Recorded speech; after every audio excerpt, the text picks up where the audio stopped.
Meanwhile, old Whately continued to buy cattle without measurably increasing the size of his herd.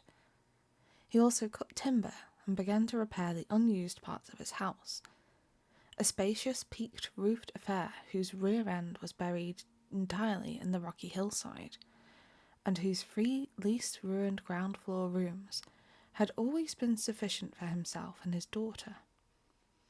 There must have been a prodigious reserve of strength in the old man to enable him to accomplish so much hard labour, and though he still babbled dementedly at times, his carpentry seemed to show the effects of sound calculation. It had really begun as soon as Wilbur was born, when one of the many tool sheds had been put suddenly in order, clapboarded and fitted with a stout fresh lock. Now, in restoring the abandoned upper story of the house, he was no less thorough craftsman.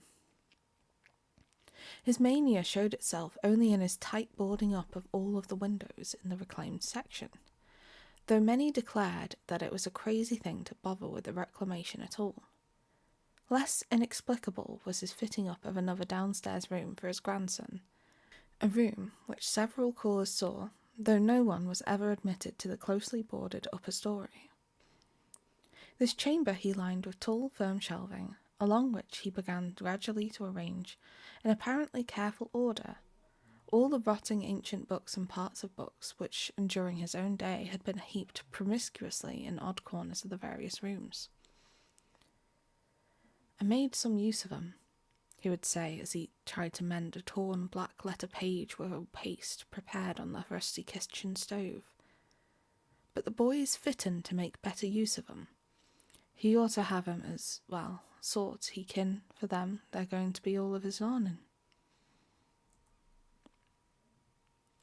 When Wilbur was a year and 7 months old, in September of 1914, his size and accomplishments were almost alarming. He had grown as large as a child of 4, and was as fluent and incredibly intelligent talker. He ran freely about the hills and fields, and accompanied his mother on all her wanderings. At home he would pore diligently over the queer pictures and charts in his grandfather's books, while old Whately would instruct and catechise him through long, hushed afternoons. By this time the restoration of the house was finished, and those who watched it wondered why one of the upper windows had been made into a solid plank door.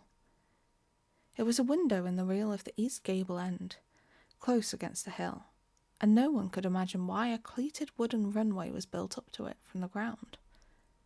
About the period of this work's completion, people noticed that the old tool house, tightly locked and windowlessly clapboarded since Wilbur's birth, had been abandoned again. The door swung listlessly open, and when Earl Sawyer once stepped within after a cattle-selling call on old Whately, he was quite discomposed by the singular odour he encountered, such a stench, he averred, as he had never before smelt in all his life, except near the Indian circles on the hills, and which could not come from anything sane or of this earth. But then the homes and sheds of Dunwich folk had never been remarkable for olfactory immaculateness.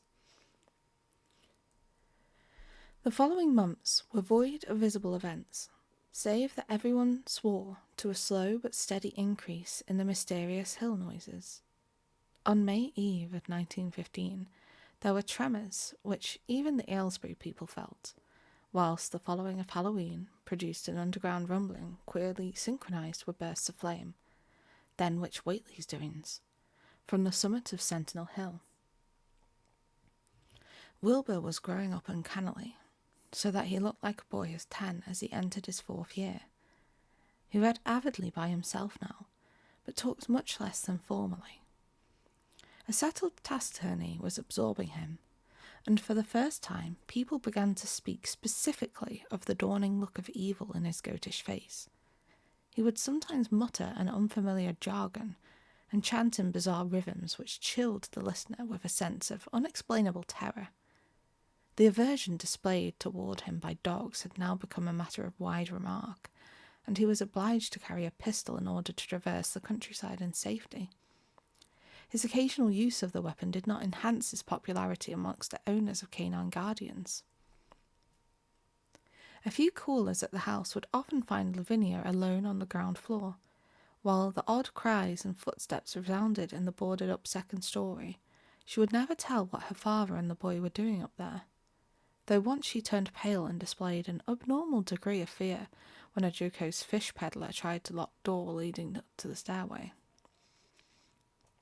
That peddler told the store loungers at Dunwich Village that he thought he heard a horse stamping on that floor above. The loungers reflected, thinking of the door in the one-way and of the cattle that so swiftly disappeared.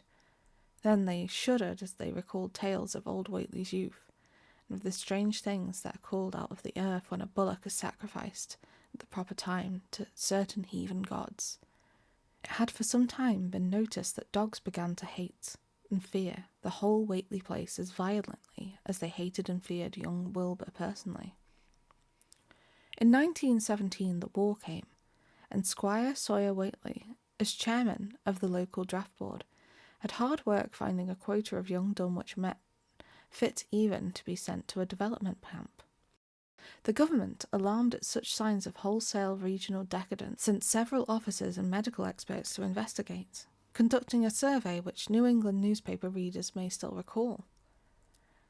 It was the publicity attending this investigation which set reporters on the track of the Whateleys, and caused the Boston Globe and Ark Advertiser to print flamboyant Sunday studies of young Wilbur's precociousness and old Whately's black magic. The shelves of strange books, the sealed second story of the ancient farmhouse, and the weirdness of the whole region and its hill noises. Wilbur was 4.5 then, and looked like a lad of 15. His lip and cheek were fuzzy with a coarse dark down, and his voice had begun to break. Earl Sawyer went out to the Whately place with both sets of reporters and cameramen, and called their attention to the queer stench which now seemed to trickle down from the sealed upper spaces. It was, he said, exactly like a smell he had found in the tool shed abandoned when the house was finally repaired, and the faint odours which he sometimes thought he caught near the stone circles on the mountains. Dunwich folk read the stories when they appeared, and grinned over the obvious mistakes. They wondered, too, why the writers make so much of the fact old Whately always paid for his cattle in gold pieces of extremely ancient date. The Whateleys had received their visitors with ill-concealed distaste, though they did not dare court further publicity by a violent resistance or refusal to talk.